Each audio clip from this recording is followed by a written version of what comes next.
How exactly do you survive as a music creator when people already get their music for free? During our kickoff stream, Tommy talks about this exact thing. He started off with a lecture, but not the boring kind. He has some great things to say that will hopefully inspire, inform, and hopefully change the way you view yourself in a positive way. If you're a musician who wants to learn how to make money with their music without selling, without streaming, without touring, then make sure to subscribe to learn from people who are already doing it in the industry, because we've got lots of content coming your way. If you've got any questions, make sure to leave them in the comments below, and we'll be sure to answer them as soon as we can. My name is Jonah. This is Zee Academy. Enjoy the video. Right now, basically, we're living at a time when everything is becoming easy to copy and paste. And so it is a commodity, right? It is like easily accessible. It's not exactly valuable because anyone can have access to it. And so a lot of people are still focusing on the music, and they're forgetting that music as a medium is something that's easily copyable. It's not a rare commodity. And so we're trying to put, and we've been trying to do this from day one, through the masterclass, the emphasis not on the music itself, but on you as a source of creative ideas and solutions. And maybe it's music, maybe it's a song, maybe it's a score, whatever. But the whole key that I want you to take away from living in the age of commodity is that if you manage to transform yourself into someone of interest, into someone inspiring, someone of value, you're never going to have problems with clients or, with open doors. People will want you in their room when they're working on a problem.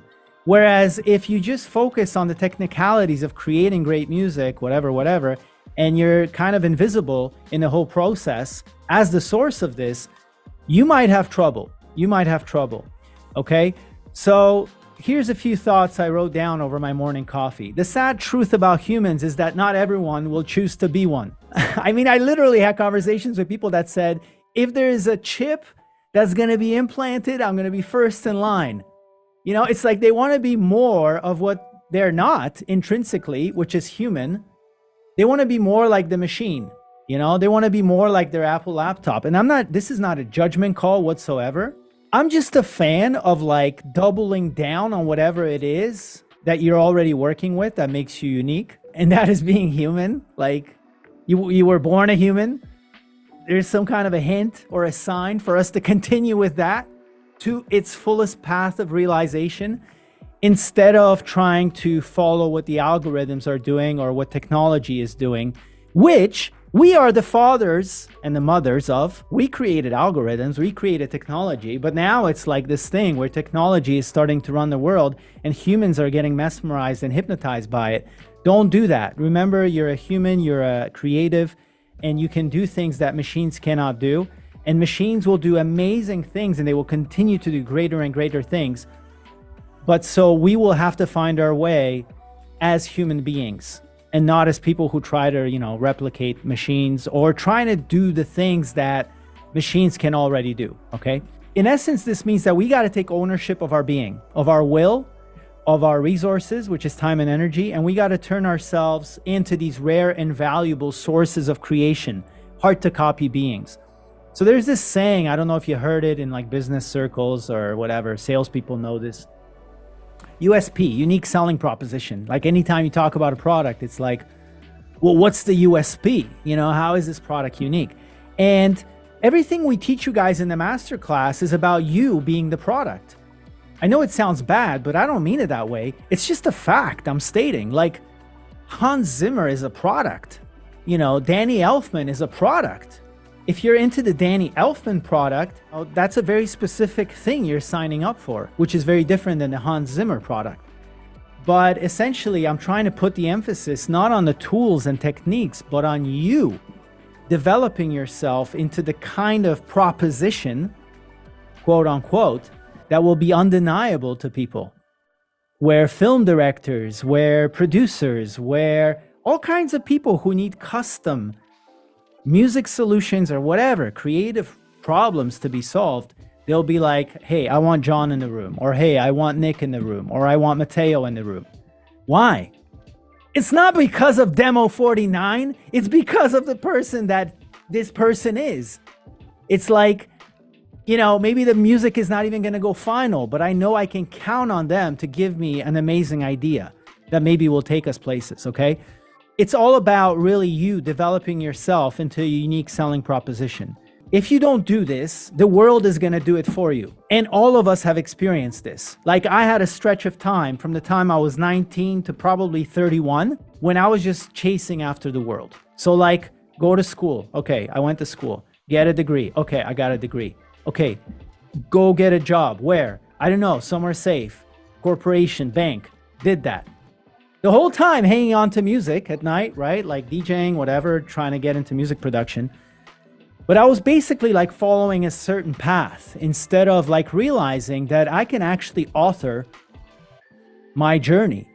And I wished I realized that sooner. I have no regrets because I've had a chance to be in different environments. And actually, some of the things that you might regret in your life might be used constructively in the future path for you. So like, as an example, for me, having to work in a corporation, in a bank, has allowed me to be in a boardroom with brands and speak like someone who's not a stranger to a corporate boardroom.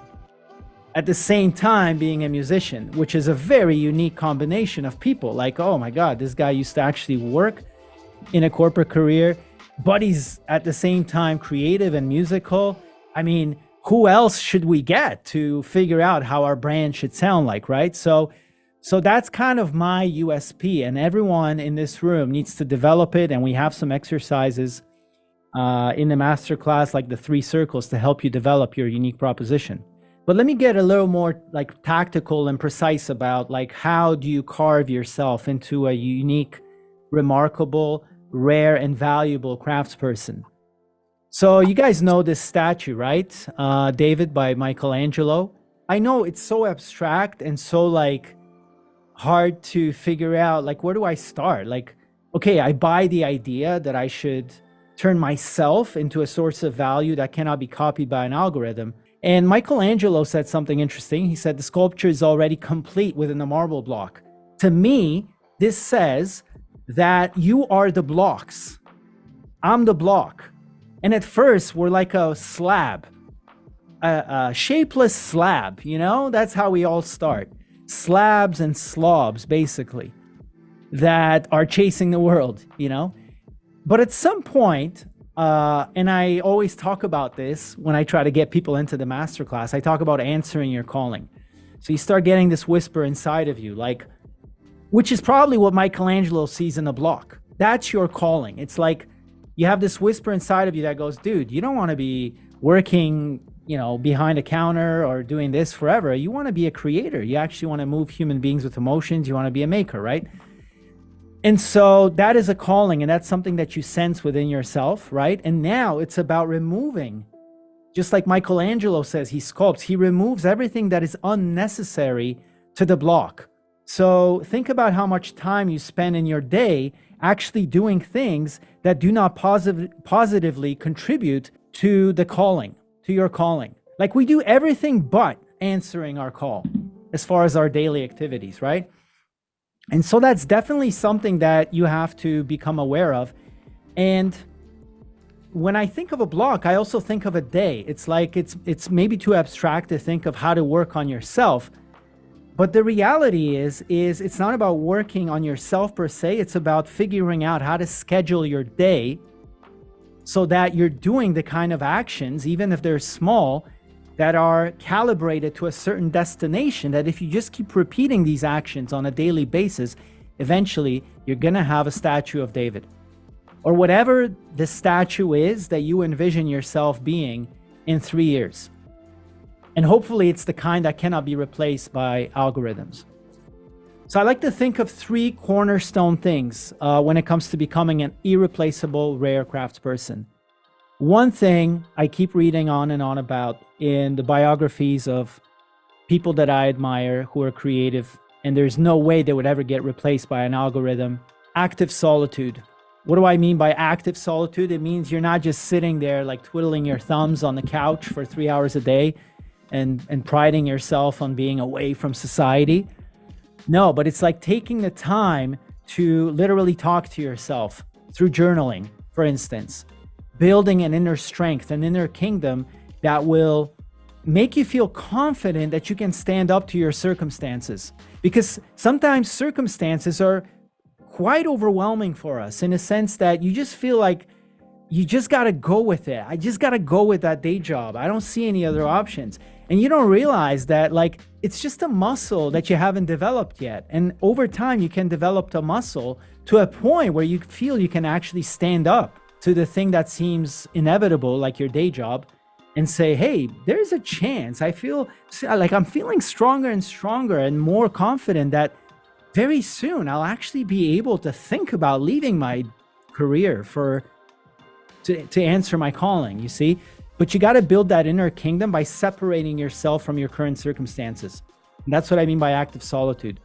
Get away from your day job during the day and journal during your lunch hour, whatever. Just separate yourself from your current circumstances just to get a taste of what it's like not to be a prisoner of your like daily machine. Try not to consume things that are consumed by everyone.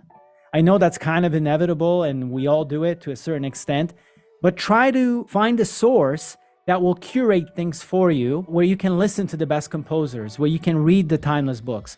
Not the New York Times bestsellers, man. Not the shit that's at the airport. That's what everybody's reading. You want to go into a meeting and after you have consumed 1,000 pages and conversations and thoughts with yourself, you want to deliver a hit right between the eyes of the meeting room, where they're like, oh, I didn't see that on the New York Times bestselling list or the top Reddits or whatever. Yeah, you didn't. And that's why I'm a valuable part of this meeting, because all you guys are just repeating what's on Reddit and what's on New York Times bestseller or whatever's happening on HBO, whatever. You see what I'm saying? Try to consume timeless things because they keep coming back. I don't care how many innovative musical things are happening right now. We keep going back to Bach.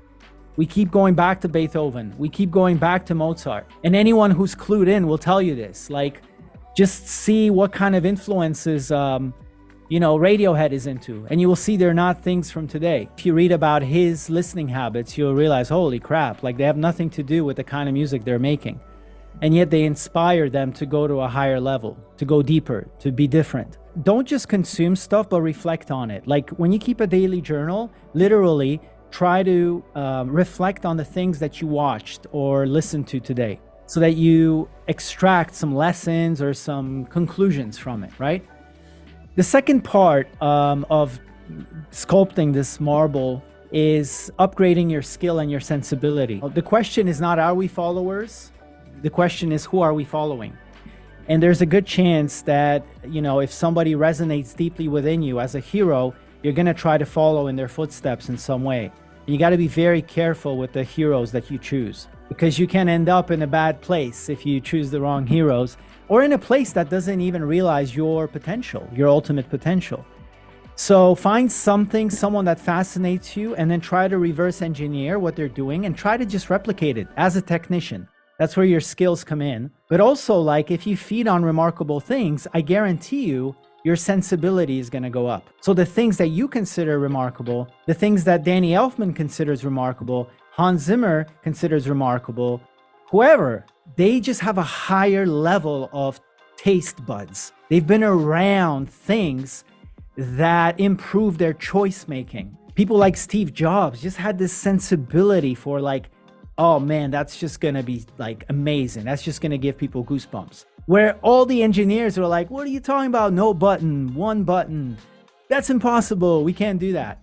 It's like he had a higher standard. And when you surround yourself with amazing things, timeless things, your standard is going to go up, okay?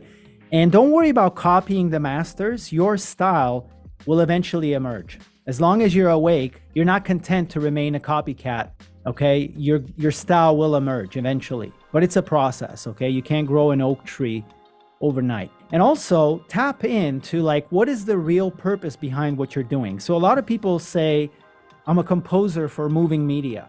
My business card doesn't say that at all. I don't even know if I have my business card here. I don't. You know what my business card says? My work is moving humans. Now that reads a bit differently than I'm a freelance composer for moving media, doesn't it? Like right away, like I can talk to a film director and it hits them differently. It hits them a little bit differently when I say, actually, my work is moving humans. So right now, as we speak, or as I speak, I'm moving humans, or at least I'm attempting to. So I've really like zoned in on my core purpose. And music is just one medium that I use to move humans. But teaching and mentorship is another. So I'm actually fulfilling my mission, right? So tap into the thing behind the thing that makes you wake up every day. Okay, and another thing I notice in remarkable people that will not be replaced by algorithms very quickly, rhythms and routines, okay? Virtues are formed in man by his doing the actions every single day, okay? So it's not you do once, you do twice, you do once in a while. Every freaking day you do what Miles Davis did. You do what Sun Ra did. You do what whoever your hero is. Reverse engineer, okay, where they ended up and what they were doing every day. There is no coincidence why runners tend to look like runners or why couch potatoes tend to look like couch potatoes. The biggest thing that irritates me actually about being out of shape, not that I'm out of shape now, but I was a few months ago, it's like a business card for my habits. It's like I'm literally signaling to people like that, you know, maybe I like to eat a bit of Ben & Jerry's ice cream on a weekday evening and lay on the couch instead of moving my ass. And I didn't like that personally. Again, I'm not judging anybody here. I know the struggle of Ben & Jerry's, HBO, and the couch. So it's not a judgment. It's just a statement of fact that you literally turn into the person that does certain actions every day or doesn't do certain actions every day. You will literally be a walking business card for whatever it is that you're doing every day. So what do you want to do in 3 years? Who do you want to be? Reverse engineer and small daily actions today. I like the concept of synergy and stacks. So like killing a flock of birds with one stone. For instance, I've been riding a stationary bike every morning for 30 minutes and I listen to podcasts. I'm taking online courses while I'm doing that. I'm reading. So I'm learning a shitload and I'm getting fit, right? That's a synergy. And I actually look forward to it because I love learning. I love listening to podcasts, but I feel kind of guilty listening to someone else's shit when my day is beginning. It's like, well, why am I consuming other people's stuff? I should be creating my own. But I believe fitness is a necessary component of my longevity, of my happiness, and my ability to produce great work with enthusiasm. It'll be very difficult for me to do that if I'm dragging my feet, if my blood pressure is high, etc., etc. So morning bike learning, walking, guys. Walking is like an unbelievable thing. I mean, how many things can you accomplish in a walk? Take a 90-minute walk. It's going to change your life. You can call a friend, talk to a friend for half an hour. Huge, right? Because people who do remarkable things that are not going to be easily replaced by an algorithm usually have a network of other remarkable people that they keep in touch with. Another half an hour of your 90-minute walk on deep thinking. Train your mind to focus on the problem and actually come up with certain solutions instead of having your mind like run itself through whatever topics it sticks to.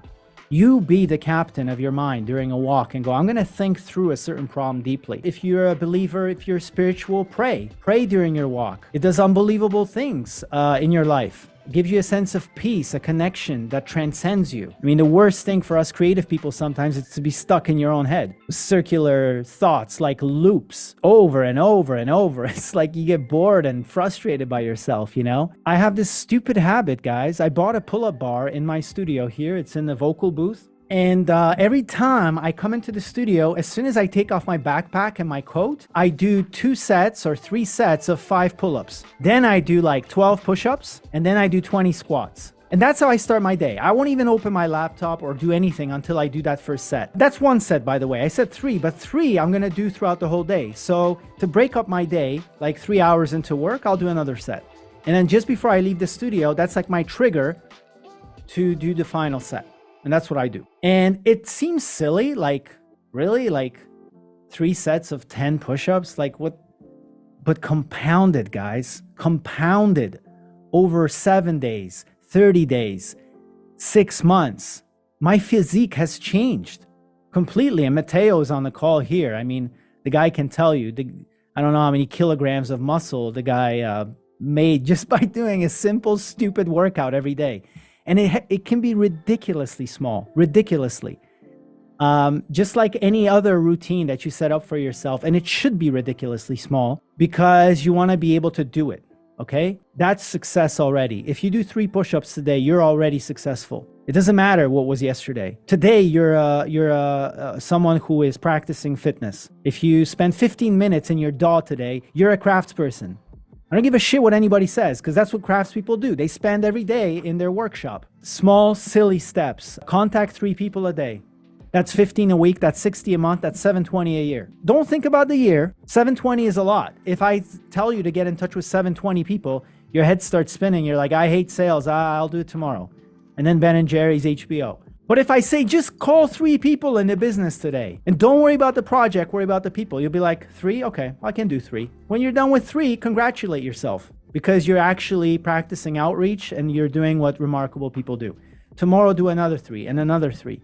And when the year is over, there'll be 720. And when you contact 720 people, like I always say, something has to happen, right? Music is a commodity. So is film. So is footage. So are photographs. Unsplash, epidemic sound, whatever. You can see anything that's created is easily copyable now. Remarkable craftspeople, though, remarkable humans who defy algorithms and delight other humans and move them in a way algorithms cannot. They're not easy to copy, and they never will be. I don't give a shit. The algorithm always has to be a step behind. Of course, we can have a discussion about it. Eventually, AI can get smart. Yeah, okay, sure. But I don't want to be a robot. And I think AI is going to be better at AI than I will ever be. I might as well just try to do a best job of becoming as human as I can. Becoming remarkable, guys, not an accident, not a luck. It's not like you're born with it or whatever. Even if you're born with a certain talent, which I believe some people are, it takes a shitload of work and rhythms and routines to actually translate that talent into traction. So nobody escapes that, okay? It's a process, and hopefully it's conscious, and it starts, guys, with small actions, deliberate direction. Think of yourself in 3 years. Who do you want to be? And do it daily. And just remember, sometimes I get emails from you guys in the masterclass about like, whoa, I'm trying to perfect my technical skills and this and that. I'm not against technical skills, okay? But we had an interview with Daniel Rowland, which you can check out on my personal channel on Tommy Zee, if you haven't watched it yet. And one of the striking things he said to me about his mistakes. This is a guy who runs technology or relationships or marketing for Lander. But anyway, he's also a musical crafts guy, incredible engineer. He's mixed and mastered thousands of albums. So the guy has depth of experience. And he said to me, one of the biggest mistakes I made is I had a session with 9 Inch Nails, and I walked in there and I was trying to just like focus on being a great technician. And I lost my opportunity to showcase who I am. The communicator, the wise, funny, charismatic guy. I didn't showcase that. And he mentions this as a mistake. Imagine that, as a lesson. It's something that's stuck in his head. Obviously, he's thought about it. And so the technical shit, Lander's gonna do that. The technical stuff. It's not about moving the faders, guys. Maybe one day they'll be able to like type in introspective and then you'll get like 7 chord progressions. Maybe, I don't know. But one thing I know for sure is your being is the one thing, whatever you radiate personally, is for a long time to come still going to be your biggest asset, and not your ability to move faders or do this or that chord progression, okay? It's not something that happens overnight, so I gotta remind you that it's a process, but it's about long exposure to and proper digestion of consuming timeless, remarkable stuff and people. I don't wanna say eat people, don't be a cannibal, but in a sense, like when you have a conversation with someone, that's consumption. Strive to become like your heroes, okay? And always elevate your standard. You can't work on your destiny. There's no way to do that directly, but you can only work on the way you spend your day. So you definitely have control over your day. Some have it to the higher degree, others have it to a lesser degree, but everyone has some control over their day. It might mean that you go to bed later. It might mean that you wake up earlier if you have a day job. I understand, guys. I had a corporate career, okay, before I left to start this career. So I understand. I totally understand the pressures of time, but I found time to get away during my lunch hours, to do phone calls, to write in my journal, to make connections with studios, to make up some bullshit about having a meeting off-site so I can go visit a studio. But let's face it, okay? People who are on their way out of their corporate life, they're gonna do things like that. And it's just a matter of time, right? I recommend reading biographies of whoever your hero is. Put it by your bedside. It's definitely gonna inspire you. They're no different than you are in some sense. They just structured their days differently. Of course, they were maybe born in a different settings and they had a few lucky accidents along the way. But in a sense, they're still human. They're not gonna get out of this ship alive. We're on a level playing field. We were born, we're gonna go through a certain journey, we're gonna make certain choices, and we're gonna die, okay? So they're no different than you in that respect. So read about them, get inspired. If you don't have a particular hero, like I don't have a single hero, I read about, whoever I find remarkable. Order this book. It's called Daily Rituals. It'll certainly give you inspiration on how artists, remarkable people structure their days to maximize their inspiration and their output. I want you to establish a 3-year vision for yourself, personally and professionally. This will be an ongoing process, so it's going to change. It's going to shift. What I wrote down in my journal when I was 24 is vastly different than 20 years later. I'm writing down now. Calibrate the compass as you go along. It's not you set a course and you just go forever. No, I mean, we're constantly pivoting and rewriting the travel plans. It's a matter of doing it regularly. And then the most important thing about this, okay, guys, is compose your daily rhythm. Just like you compose music in your DAW, I want you to, on a piece of paper, look at your day as a composition. How will it start? Well, where will the climax be? Where are you going to do the rest, before the next climax comes? Everything depends on your energy levels, your situation. Do you wake up late? Do you wake up early? Do you have kids? You don't have kids? When do you feel most creative? When do you not? There is no such thing as a perfect day for everyone. So you are going to have to find a process. And I'm continually remixing my day right now. But I can tell you from doing this for a long time now is you probably only have like 3 hours of quality time within each day. You could work for 6 hours, you could work for 7 hours, but the inspired kind of work where you feel like time is of no essence, like you're in that flow state, it's probably 3 hours max. And then you're exhausted. That's what I found. And the thing is, like, it's not about burning out on any given day. This is why we talk about small steps, because I want you in the race 25 years from now, feeling healthy, feeling peaceful, feeling in control. I don't want you to be like the amazing superstar who burned out and crashed in 3 years. Yeah, they were famous. Oh, they did incredible work for 3 years. And then they're nowhere to be found because they self-destructed.